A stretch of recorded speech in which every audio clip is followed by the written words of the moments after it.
E vamos lá aprender o processo de meiose na aula de hoje aqui no canal. Para quem não acompanhou a aula de mitose 2024, eu já postei aqui no canal. Estou seguindo aí uma série de vídeos de biologia em um curso que eu montei para vocês gratuito aqui no YouTube, tá? Onde eu vou abordar todos os assuntos de biologia comum aos principais editais de vestibulares e de provas de concurso que acontecem aqui no Brasil, tá? Também, para quem está no ensino superior, essa aula aqui pode te ajudar a entender melhor o assunto explicado também em sala de aula. Gente, vamos lá. Meiose. Como eu falei na aula de mitose, eu preciso dizer, a meiose ela está dentro do que nós chamamos de ciclo celular. Entenda isso, coloque isso na sua cabeça. Ninguém estuda mitose e meiose de forma ao léu. A mitose e a meiose estão dentro do que nós chamamos de ciclo celular, que envolve a fase de intérfase. A fase de intérfase é G1, S e G2. Eu coloquei isso na aula de mitose. Outra coisa importante, ninguém estuda, inclusive, vai logo anotando isso daqui, ninguém estuda o processo de meiose de forma isolada. Você precisa compreender que a meiose, ela é um processo, em se tratando de seres humanos, é um processo de formação de gametas. Aí aqui vai uma crítica minha. Geralmente, quando você vai estudar o processo de meiose, você estuda meiose no primeiro ano, lá dentro de citologia, e é colocado ali para você de um jeito totalmente decoreba e você não faz ideia o porquê que aquilo está acontecendo. Aí quando você vai estudar embriologia, que lá dentro de embriologia você estuda o processo de gametogênese, aí você fica, espera aí, mas eu não vejo esse conteúdo lá em citologia, lá em divisão celular?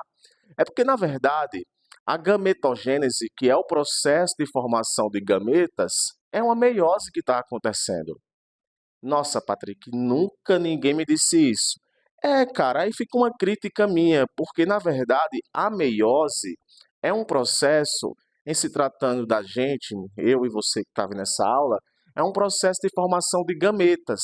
Nos homens formam o espermatozoide e nas mulheres formam o ovócito secundário, que no caso, quando acontece o processo de fecundação, as células se unem, aí já sabe, né? Vai formar um zigoto. Aí veja só, papai doou o gameta que tem 23 cromossomos. Mamãe doou um gameta que tem 23 cromossomos. 23 mais 23 dá um total de 46 cromossomos. Mas como é que é possível um ser humano que tem 46 cromossomos em suas células produzirem gametas que possuem 23 cromossomos? Eis aí o processo de meiose. No processo de meiose, uma célula-mãe dá origem a células que têm a metade da quantidade de cromossomos que ela possui. Então, se ela tem 46 cromossomos, ela vai originar células que têm 23 cromossomos. Tem que ter 23. Se tiver a mais ou tiver a menos, vai dar algum tipo de mutação cromossômica numérica. O zigoto vai ter uma quantidade superior a 46 ou inferior a 46. Aí vai ter ali sim algum tipo de síndrome. Então, para poder acontecer uma formação de gameta bacana, aonde uma célula tem 46 cromossomos, vai gerar células com 23, tudo tem que ser muito bem organizado. Em se tratando de seres humanos, por quê? Porque eu posso estar falando de um outro organismo que acontece diferente. No caso das plantas, os esporos surgem por meiose e os gametas surgem por mitose. Mas em se tratando da gente, a meiose ela produz gametas. E em tese, o que você vê na meiose é como acontece a distribuição de cromossomos para que seja possível uma célula que tem uma quantidade 2N de cromossomo originem 4 células com a quantidade pela metade. Então, esse processo aqui é o processo de meiose. Outra coisa interessante, para o que está fazendo e olhe para mim. Patrick, por que você está usando óculos nas últimas aulas? Eu não sei, gente. Eu acho que a gente assume uma personalidade quando está dando óculos e eu fico meio desinibido. Eu venho passando aí por um processo meio tímido com a câmera e quando eu coloco o óculos eu fico meio sem vergonha. Voltando às origens, lá do começo do canal, tá? Mas veja só, quando a gente está falando de meiose, a gente também está falando de alguns acontecimentos marcantes que fazem com que você seja único e eu seja único. Ou seja, a meiose, ela proporciona o que nós chamamos de variabilidade genética. Tu já parou para reparar que os gametas, teu pai, o gameta do homem, né? O homem produz muito gameta. Eles são todos diferentes. A mulher já nasce com a quantidade certa de gametas que vai amadurecendo aí durante a vida dela. E todos são diferentes. Vocês já se perguntaram por que eles são diferentes? Não em quantidade, mas em características, em genes. Isso acontece porque durante o processo de meiose, duas coisas acontecem que são marcantes para possibilitar essa variabilidade genética, que no caso é a separação dos cromossomos homólogos e o crossing over.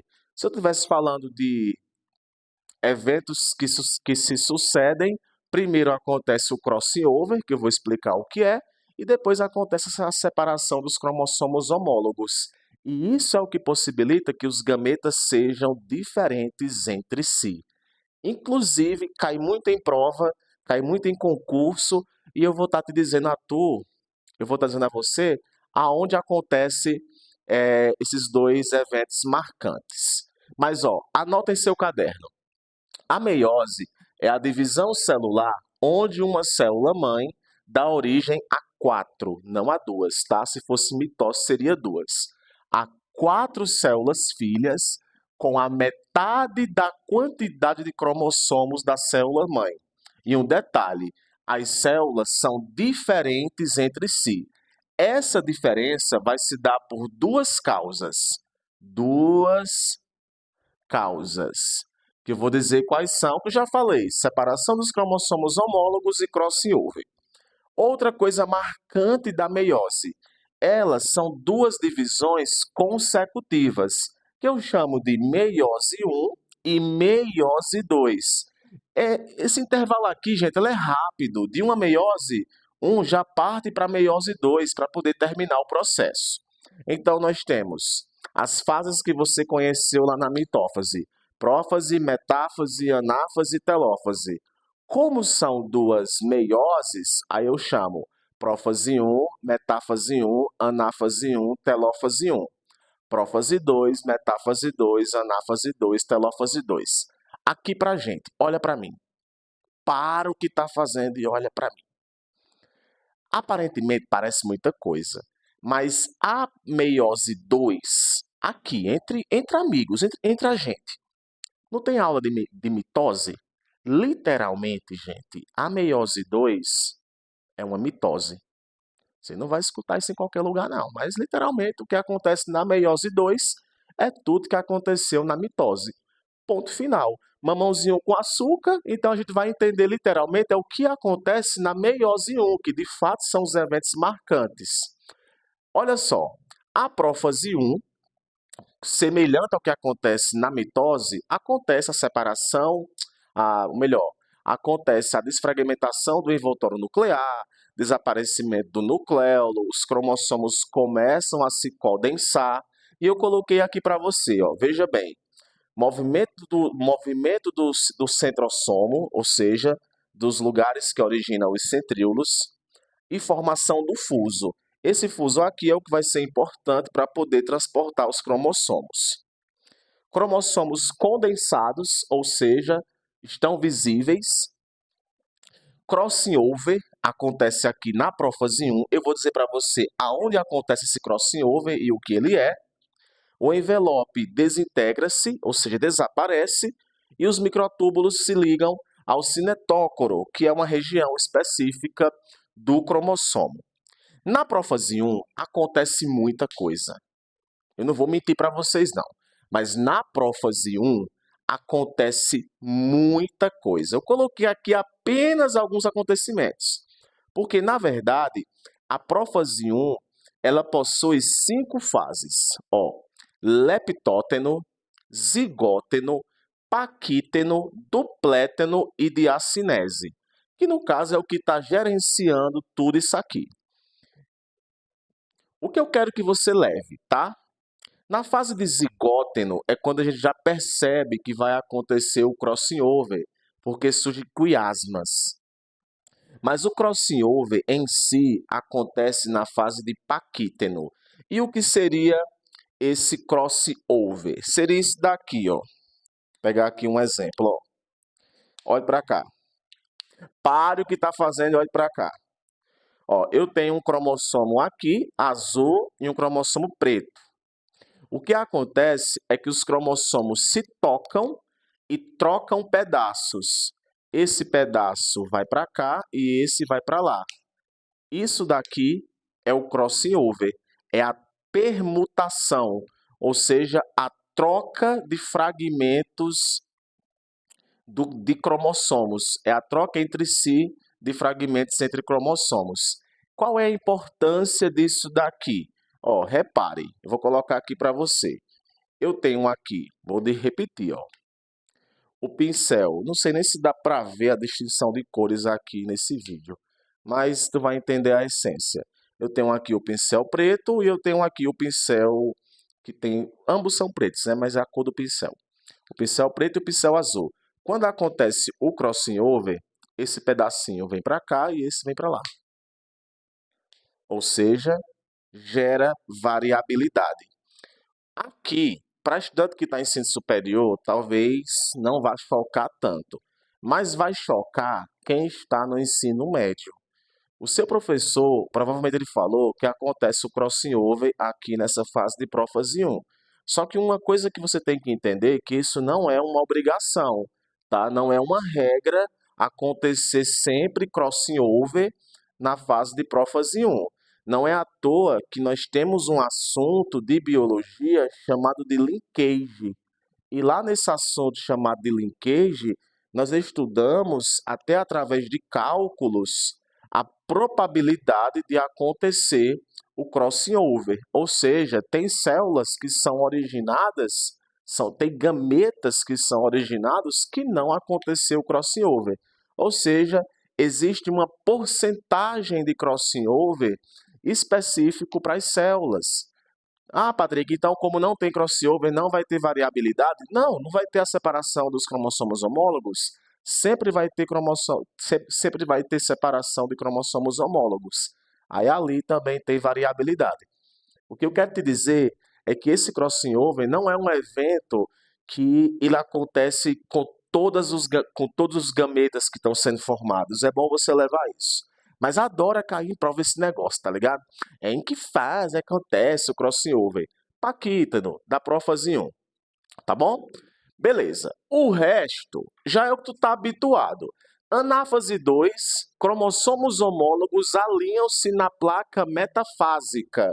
Então tá aqui os cromossomos alinhados. Se eu estivesse falando de mitose, a anáfase iria acontecer a separação das cromátides irmãs. Mas veja bem o que acontece aqui na anáfase 2. Acontece a separação dos cromossomos homólogos. Beleza? Acontece a separação dos cromossomos homólogos. Adora perguntar isso aqui em prova de concurso. Ó, a diferença da anáfase 2 para a anáfase 1 é que na anáfase 2 acontece separação dos cromossomos homólogos e na anáfase 2 acontece a separação das cromátides irmãs, tá? Eu vou chegar lá na anáfase 2. Mas perceba, ó, o cromossomo completo está sendo separado. Estava 2 cromossomos aqui homólogos e agora estão sendo separados, sem haver essa